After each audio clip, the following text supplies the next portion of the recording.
Something's not right with the high country economy, and locals of all kinds are paying the price.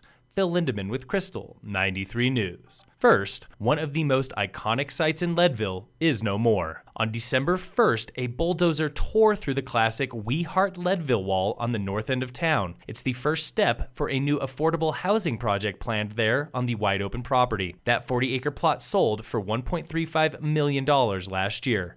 It's a steep asking price, especially for a plot that's been known as Poverty Flats since the 1800s. For decades during the Leadville mining era, Poverty Flats was home to a tent settlement, and it had been home to the wall since the 80s. Developer John Lechtenegger of Missouri says they're already raising funds for a tribute to the fallen wall. That's going to be used to recreate some version or likeness of the wall at a prominent location in Leadville. Lechtenegger expects homes on the property to be ready for move-in by the summer of 2019.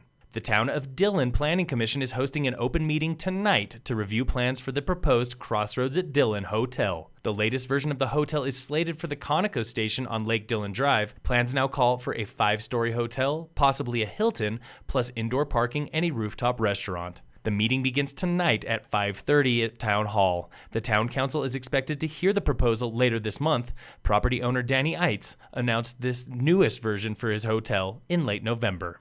It's the best of times and worst of times in Summit County. Unemployment in Colorado is the lowest in history at 2.5%, and local unemployment is 3 points lower. The housing market is booming, and even the stock market is hitting all-time highs. But if it feels harder to get ahead now than ever before, you aren't crazy. And it comes down to a topsy-turvy economy. What we would expect to see when there's not enough labor to go around is businesses competing on wages. What's interesting is that the data shows that that's not really been happening. That was Jessica Volland with the Colorado Workforce Center. In October, she says there were more than 1,000 available positions in Summit, but only about 400 people looking for employment. Of those open jobs, less than 10% were full-time, and yet wages remain the same. And so we see inflation in costs of a lot of things, childcare or in available housing, but what we don't see is a corresponding increase in wages. Even Vail Resorts is feeling the crunch. Volland says the company is the top employer for vacant positions in the state right now, meaning they have 1,400 more jobs to fill than they have employees to fill them. But again, part-time wages for lifties and other entry-level jobs for Vail have hardly grown, and the trickle-down effect is real. That also means that there's a lot of smaller employers that are really struggling to fill spots. So,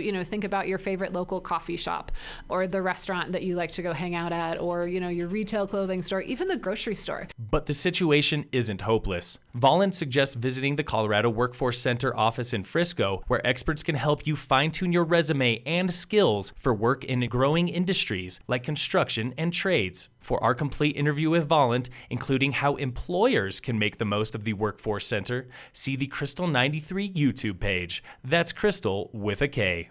In sports, the Denver Nuggets play the New Orleans Pelicans tonight in New Orleans. Tip-off is 6 p.m. And in local sports, the Summit High basketball teams are out of town for tournaments today. The boys are in Lafayette on the Front Range for their first tourney of the season. They open against Peak to Peak School at 5 o'clock. The girls are in Pueblo for their tourney. First game is happening now against Pueblo East. Phil Lindeman with Krystal 93 News.